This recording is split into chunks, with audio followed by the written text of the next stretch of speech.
Bom dia! Lindo, maravilhoso e abençoado dia na presença de Deus. Hoje estamos no dia 628 do projeto Bíblia para Iniciantes e vamos continuando nesta carta poderosíssima, intensa de Paulo a Filemon. Olha, depois dessa introdução que nós tivemos, vamos agora para o pedido de Paulo. Na verdade, ele faz aqui um apelo a Filemon em favor de Onésimo. Não vamos entender melhor o que é isso aqui. Vamos versículo a versículo para que a gente possa aproveitar e aprofundar em cada preciosidade, em cada palavra dessa carta aqui, amém? Então vamos lá, no versículo 8, depois da introdução de Paulo, dizendo que Filemon era um cara top, que a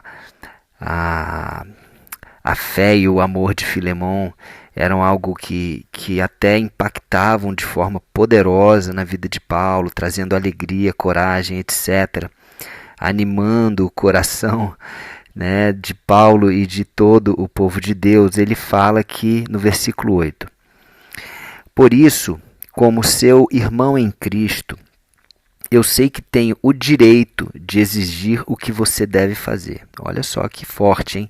Como irmão, ele fala que tem o direito. Só que essa é uma tradução que eu leio, que é NTLH. Em outras traduções ela não fala esse termo irmão em Cristo. Mas nós imaginamos aqui que Paulo ele tinha uma autoridade. Ele tinha uma autoridade, porque analisando a carta e analisando o contexto, nós percebemos que Filemon recebeu a Deus por influência de Paulo. Talvez não diretamente, talvez não pessoalmente, mas indiretamente. Então, a conversão, a vinda de Filemon para o caminho de Deus, de Jesus, teve uma influência muito forte de Paulo. Então, ele já coloca aqui, olha, eu sei que eu tenho o direito de exigir algo de você. No versículo 9 ele diz: mas o amor que tenho por você me obriga ou me constrange a lhe fazer apenas um pedido. Ou seja, ele não vai fazer uma exigência. Ele vai fazer apenas um pedido. Por quê? Por causa do amor. O amor. Então, o amor ele muda o nosso relacionamento. Em vez de ser um relacionamento vamos dizer, de opressão, um relacionamento de pressão, é um relacionamento de liberdade. Então, ele, ao invés de fazer uma exigência, ele vai fazer um pedido, apenas um pedido. E ele continua: eu faço isso embora seja Paulo, o representante de Cristo Jesus, e agora também prisioneiro por causa dele, Jesus. E ele já se coloca aqui numa autoridade, reforçando essa autoridade que, embora ele seja Paulo, embora ele pudesse exigir, embora ele tivesse o direito de exigir, não. Ele não vai fazer isso, ele vai fazer apenas um pedido. Então ele vai estar aqui preparando o coração de Filemon, preparando a mente de Filemon para receber aí o tão forte, o tão importante pedido que Paulo vai fazer. Versículo 10. Portanto, eu lhe faço um pedido. Aí ele diz, em favor de quem? Em favor de Onésimo. Uau! Eu fico imaginando quando Filemon leu essa carta, o que ele sentiu nessa hora.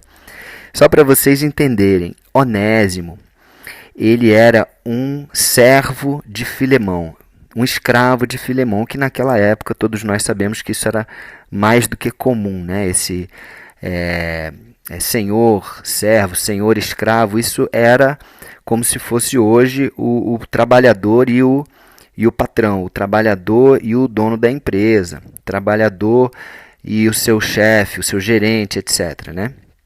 Então, Onésimo era esse. Era um escravo, ele era um servo de Filemon. O que aconteceu? Onésimo fugiu. Ele fugiu de Filemon, fugiu da escravidão e ele provavelmente roubou alguma coisa de Filemon, do seu patrão. É muito provável que isso tenha acontecido, tá?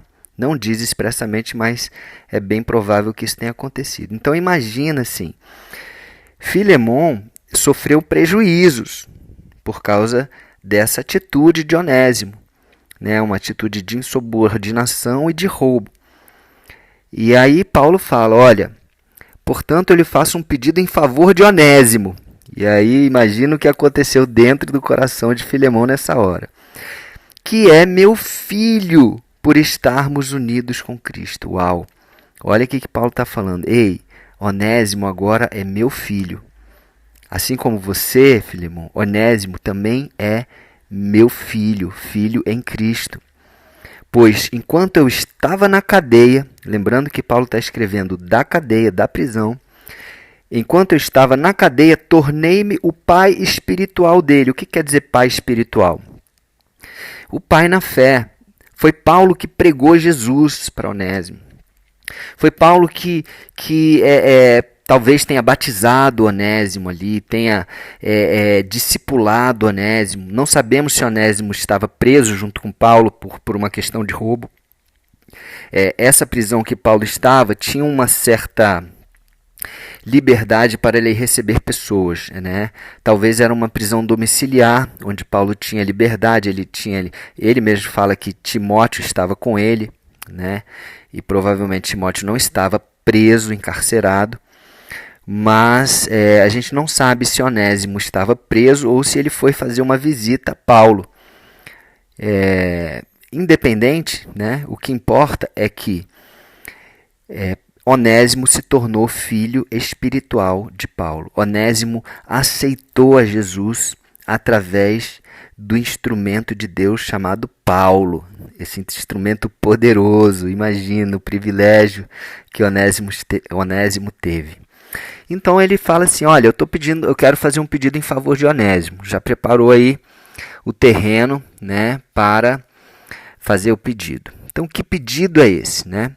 Mas antes dele falar o pedido, ele vai falar um pouquinho aqui sobre Onésimo, né? Ele falou já que Onésimo é filho espiritual, Paulo é pai espiritual de Onésimo, mas ele fala aqui no versículo 11. Antes, Onésimo era inútil para você, mas agora ele é útil para você e para mim também. E olha só que interessante, né? A palavra Onésimo, o nome Onésimo, ele quer dizer, o significado desse nome é útil. E ele fala, olha, Onésimo, mesmo com um nome útil, né, ele era inútil. Mesmo ele sendo escravo, trabalhando para você, ele era inútil. Por quê? Porque ele não tinha a Deus, ele não tinha Jesus. Ele estava perdido, ele estava na escravidão, não só na escravidão de fato, mas ele estava numa escravidão espiritual, né? Onde ele não tinha a verdade que liberta. Agora ele tem a verdade, ele é livre, espiritualmente falando, e agora ele é útil.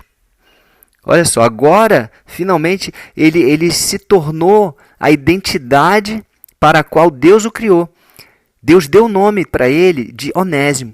E ele viveu a vida inteira dele, até esse ponto, como inútil. Mas agora, a partir do momento em que ele se converteu, em que ele entregou a vida dele para Jesus, por meio de Paulo, agora ele é útil.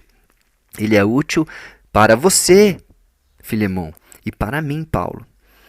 E olha o que ele fala aqui. Eu estou mandando Onésimo de volta para você. Caraca!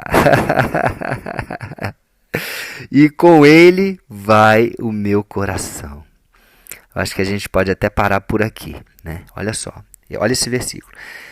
Paulo fala, eu estou mandando Onésimo de volta para você. E com ele vai meu coração.